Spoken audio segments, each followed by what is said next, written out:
Oi, Josué. Bom, acabei de chegar da faculdade hoje, numa terça-feira, dia 14 de março de 2023, a exatos meia-noite. Hoje, na minha volta, eu terminei de ler esse livro aqui, do Edgar Morin, chamado A Cabeça Bem Feita, Repensar a Reforma e Reformar o Pensamento. Bom, eu tô gravando esse vídeo aqui porque de uns tempos pra cá eu percebi que eu tenho esquecido bastante das ideias dos livros que eu leio. Então por isso eu resolvi escrever sobre os livros que eu leio e também gravar alguns vídeos destacando as ideias principais para que eu possa rever no futuro e manter as ideias frescas na cabeça. Então, se você caiu nesse vídeo sem querer e está fazendo um trabalho acadêmico ou algo do tipo, eu recomendo você procurar outra coisa, porque talvez não seja muito objetivo. Enfim, passando um resumo rápido, né? E também citando aqui. Bom, ele tem 128 páginas, né? É um livro bem curto. Tem poucos capítulos, né? Tem 9 capítulos que são os desafios, a cabeça bem feita, a condição humana, aprender a viver, enfrentar a incerteza, a aprendizagem cidadã, os 3 graus, a reforma de pensamento e para além das contradições. E aí agora eu vou passar o que eu entendi e que com certeza não é uma compreensão completa do livro, né? E que inclusive, caso você tenha lido e caso você esteja assistindo esse vídeo e caso você tenha entendido diferente de mim, por favor, se você puder comentar, vai ser muito bom. Acho que vai ser bem interessante fazer essa comparação aí. Bom, então vamos lá. Qual que é o problema que o Edgar Morin coloca nesse livro? Basicamente, ele faz uma crítica muito grande à fragmentação do conhecimento, né? E aí, só introduzindo, ele sempre fala de duas esferas. Ele fala da esfera do pensamento, e aí o pensamento, para ele, é algo que foge da escola. O pensamento é algo que permeia todas as mentes das pessoas da nossa sociedade. E aí ele fala também de reforma, né? Então, repensar a reforma e reformar o pensamento, né? Agora, quando ele fala de reforma, ele está falando de reforma do ensino, né? Então, ele está falando de escolas, faculdades, né? Então, só para poder deixar claro, né? A todo instante, ele está fazendo propostas que acabam caindo nessas duas camadas, né? Escolas, então reformar as escolas e também o pensamento. Porque essa fragmentação, qual que é o problema dela, né? O que ele aponta? Ele fala que é impossível entender o todo sem entender as partes. Assim como é impossível entender as partes sem entender o todo. E aí então ele coloca que esse é o maior problema, né? E aí, explicando de uma maneira mais prática, né, o que seria isso, dentro da camada de pensamento e não de ensino seria aquilo que a gente já sabe, né?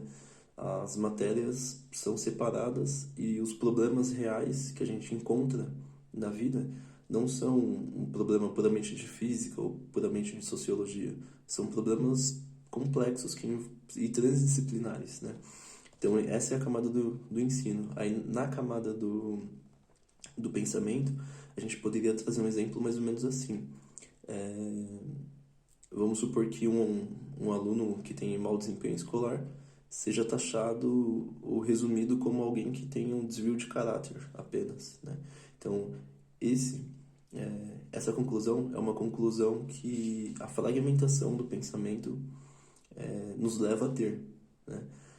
Isso porque a gente acaba desconsiderando, por exemplo, a relação dele com a família dele, a gente acaba desconsiderando a relação dele com um bairro, se o bairro é um bairro periférico, também as questões de saúde mental, a própria saúde, e aí a gente vai tendo várias camadas que vai deixando a coisa cada vez mais complexa, né?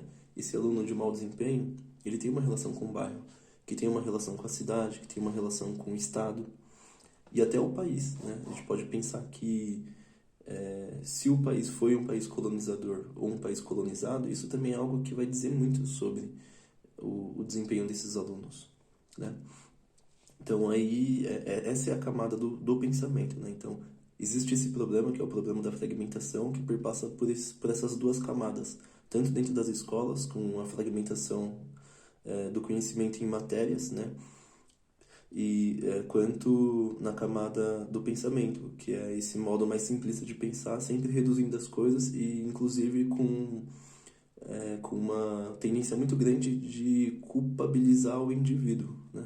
Então, por exemplo, eu tenho uma tia que perdeu um primo meu, infeliz, perdeu não, que o Estado assassinou, né?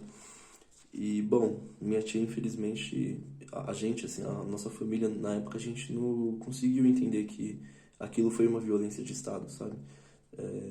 E aí, num caso como esse, que é diferente no caso de uma mãe que consegue entrar em contato com o movimento Mães de Maio e que consegue entender que o problema não era ela, sabe? Foi diferente. Então, assim, em situações como essa, a mãe que perde o seu filho, ela acaba tendo uma tendência muito grande a achar que a culpa foi dela. Sozinha, sabe? A culpa foi dela porque ela criou o filho errado, não educou o filho, ou algo do tipo. Desconsiderando toda a relação dele com o todo, entende? Então, esse é o problema que ele apresenta, né? Nessas duas camadas. E aí, para poder, como sugestão, né? Para poder superar esse problema da fragmentação, ele indica três coisas, né? Que basicamente são coisas que moldam o nosso modo de ser, basicamente, o nosso modo de estar no mundo, né?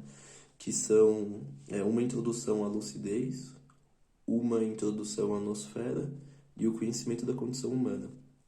Então, falando sobre cada uma dessas três propostas, ele fala que é necessário que todo mundo tenha acesso à arte, por exemplo, literatura, romance, teatro, cinema, porque através da arte a gente consegue conhecer as dores humanas, né? O drama da vida humana. A gente consegue conhecer culturas diferentes e se colocar no lugar de outras pessoas praticando a empatia, né? E também saindo desse casco do indivíduo. Ah, tudo é culpa dessa pessoa, porque essa pessoa não acorda cedo, sabe? E pensar de um modo mais amplo. E aí a segunda coisa, que é a lucidez, basicamente o que ele fala é que a gente tem que praticar a autocrítica, porque muitas vezes a gente fica reafirmando uma memória falsa, tantas vezes, até que de repente a gente passa a acreditar que ela é verdade.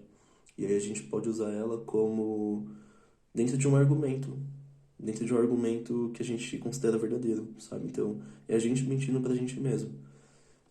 Então aí ele coloca a proposta, a gente está sempre se autocriticando e também investigando os nossos processos de argumentação para poder ver se a gente não está nos auto-enganando.